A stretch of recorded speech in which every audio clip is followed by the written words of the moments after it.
Good morning dear students. अब हम लोग लॉ ऑफ मशीन देखेंगे कि मशीन का नियम क्या है। इसको बोलते हैं कल का नियम। ठीक है, मशीन का नियम क्या है, कल कारखाने।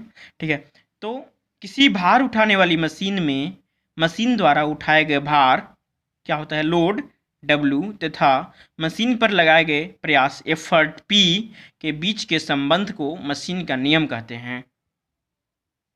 ठीक है, अब क्या है कि किसी भी मशीन के लिए वेलोसिटी रेशियो सदैव नियत होता है। वेलोसिटी रेशियो होता क्या है कि एफर्ट द्वारा पी द्वारा चली गई दूरी बटा लोड द्वारा चली गई दूरी। तो किसी भी मशीन के लिए ये चीज़ फिक्स होगी, लोड और प्रयास फिक्स होंगे, तो क्या है उसके लिए वी आर भी क्या होगा, फिक्स होगा। ठीक है, अब हम लोग आते हैं इस संबंध क्या है। तो एक ग्राफ दिया गया है, एक एफर्ट लोड का एक ग्राफ है और दूसरा एक एफर्ट का है, एक डायरेक्शन और एक डायरेक्शन में लोड दिखाया गया है। एक्स एक्सिस पर, हॉरिजॉन्टल एक्सिस पर लोड को दिखाया गया है और वर्टिकल एक्सिस पर एफर्ट को दिखाया गया है। और यहाँ से एक लाइन आ रहा है, ऐसा लाइन आ रहा है कि इन दोनों का जो रेशियो है, हम लोग को संबंध से पता है, वी आर का संबंध से पता है कि वी आर या फिर एम ए से पता है, एम ए होता है कि लोड और क्या है, प्रयास का, लोड और एफर्ट का रेशियो। तो लोड और एफर्ट का रेशियो हर जगह क्या है, इक्वल रहेगा, क्योंकि वी आर इक्वल है तो ये भी इक्वल रहेगा। मान लीजिए आइडियल मशीन के लिए तो क्या है, आइडियल मशीन के लिए सब क्या है, बराबर रहेगा। यहाँ पे रेशियो हम लोग देखेंगे इसका, तो ये जितना हमारा डब्लू आ रहा है, ये कितना हमारा क्या है, पी है। इन दोनों का रेशियो जितना होगा वही रेशियो यहाँ पर होगा, डब्लू जब यहाँ पर आएगा और पी जब यहाँ पर आएगा।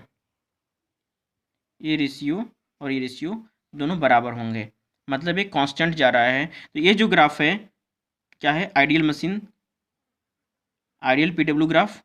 ठीक है, और ये जो है एक्चुअल के लिए है।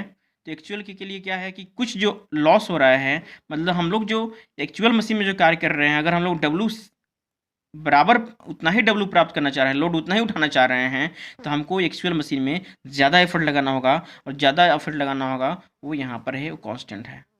इसी कांस्टेंट जो है, एफर्ट की वैल्यू इतना बढ़ चुकी है, एफर्ट यहाँ से स्टार्ट हो रहा है, आइडियल केस में एफर्ट 0 से स्टार्ट हो रहा है, तो ये एफर्ट क्या है, ज़्यादा है।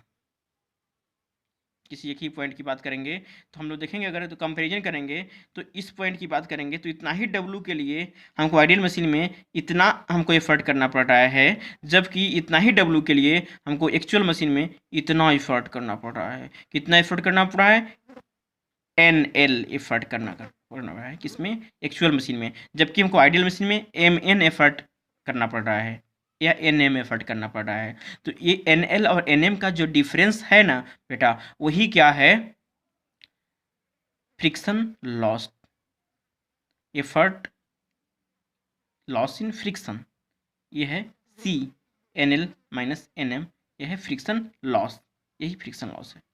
फिर से देखिए कि इतना ही वर्क करने के लिए, ये जो पॉइंट यहाँ से लाइन आया है, इतना ही वर्क करने के लिए हमको आइडियल मशीन में इतना एफर्ट देना पड़ रहा है, जबकि इतना ही वर्क कर लोड उठाने के लिए हमको एक्चुअल मशीन में इतना करना पड़ रहा है एफर्ट। तो ये दोनों एफर्ट का जो डिफरेंस है वो क्या है, सी, और उसी को हम लोग बोलते हैं friction loss. M L is equal to N L minus N M, sorry. तो दोनों ही केस में हमको लीनियर इक्वेशन मिल रहा है। तो P क्या है, प्रयास, effort is equal to M I into W, W क्या है, लोड है। लीनियर इक्वेशन का हम लोग जानते हैं फार्मूला क्या होता है, लीनियर इक्वेशन। ठीक है, तो आइडियल केस के लिए है M I, ideal for I for ideal, और अगर हमको लोग देखें एक्चुअल के लिए तो P equal to M A W plus C, और सी क्या है, ये कांस्टेंट है, और कांस्टेंट को क्या है, घर्षण नियतांक किसको बोल देते हैं हम लोग।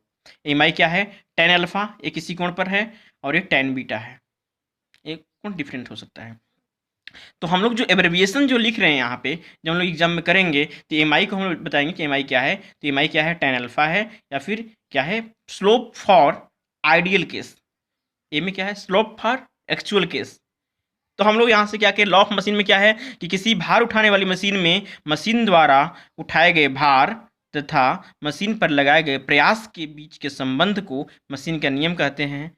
ठीक है, और इसके बाद एक हम लोग ग्राफ देख लिए। ग्राफ हम लोगों को आई होप आपको क्लियर होगा। ठीक है, अब लोग आगे बढ़ते हैं तो मैक्सिमम मैकेनिकल एडवांटेज और मैक्सिमम मैकेनिकल एफिशिएंसी की बात करते हैं। मे बी एग्जाम में पूछा जा सकता है, या फिर आपकी जानकारी के लिए ये भी बहुत ज़रूरी है। तो मैकेनिकल एडवांटेज की हम लोग डेफिनेशन पहले भी पढ़े हैं। क्या होता है कि load upon effort, W upon P. मशीन के नियम के अनुसार क्या है कि P इज इक्वल टू प्रयास is equal to M W plus C. ये एक्चुअल की केस की बात कर रहे हैं। यहाँ पे जो हम लोग का ग्राफ था, तो वहाँ से हम लोग क्या कर रहे थे कि P is equal to M W plus C. यहाँ पे भी हम लोग वही बात कर रहे हैं। यहाँ एफर्ट है, डब्ल्यू है, सी क्या कांस्टेंट है, इसकी हम लोग बात कर रहे हैं। ये डब्ल्यू है, ये क्या है भाई, एफर्ट है, ये हम लोग बात कर रहे हैं। ये क्या है, सी है, ये घर्षण नियतांक है, ये हमारा बीटा या थीटा जो भी है। ठीक है, तो M A is equal to W तो है, पी की जगह पर हम लोग एम डब्ल्यू प्लस सी रखेंगे। ठीक है, अब हम लोग डब्ल्यू डब्ल्यू कैंसिल कर देंगे तो M plus C upon W. For maximum value of mechanical advantage, अगर हम लोग को मैकेनिकल एडवांटेज की ज़्यादा से ज़्यादा वैल्यू चाहिए तो हम लोग चाहेंगे कि नीचे ही वाली वैल्यू कम से कम हो। कम से कम वैल्यू में एक से एक में अगर भाग देंगे तो ज़्यादा से ज़्यादा वैल्यू मिलेगी, और नीचे की वैल्यू कम से कम होने के लिए क्या करना पड़ेगा कि डब्ल्यू की वैल्यू ज़्यादा से ज़्यादा होनी चाहिए। For minimum value of M plus C by W, ये समझने वाली बात है, डब्ल्यू शुड बी मैक्सिमम। तो ठीक है, तो डब्ल्यू अगर इनफाइनाइट की तरफ बढ़ेगा तो सी बाई डब्ल्यू जो है क्या हो जाएगा, जीरो हो जाएगा। डब्ल्यू अगर मैक्सिमम होगा, ये गलत हो रहा है, ठीक है, मैक्स, तो सी बाई डब्ल्यू क्या हो जाएगा, जीरो हो जाएगा। और सी बाई डब्ल्यू जब जीरो होगा तो क्या हो जाएगा, केवल एम बचा रहेगा। ये हमको एम को चेंज कर नहीं कर सकते हैं। एम तो किसी मशीन के लिए जब हम लोग बात करेंगे तो स्लोप जो है तो कांस्टेंट रहेगा। ठीक है, तो तो मैकेनिकल एडवांटेज की मैक्सिमम जो वैल्यू है वो 1/m होगी। अब एम की वैल्यू अगर बदलेगी तो मैकेनिकल एडवांटेज बदलेगा। ठीक है, आगे बढ़ते हैं कि एफिशिएंसी की बात करते हैं। एफिशिएंसी का by definition efficiency is equal to M A upon V R. ठीक है, और एम ए की वैल्यू डब्ल्यू अपन पी से, फिर वही है M plus C by W into 1/VR। और इसकी जो वैल्यू हम लोग अभी निकाले हैं मैक्सिमम, वो क्या है 1/m। तो इसकी जो वैल्यू हो जाएगी finally 1n max is equal to 1/VR। बीच में यहाँ देखा गया है कि किसी भी मशीन के लिए वेलोसिटी रेशियो हमेशा कांस्टेंट होता है। तो वेलोसिटी रेशियो हमेशा कांस्टेंट होगा, तो mechanical advantage is only function of eta.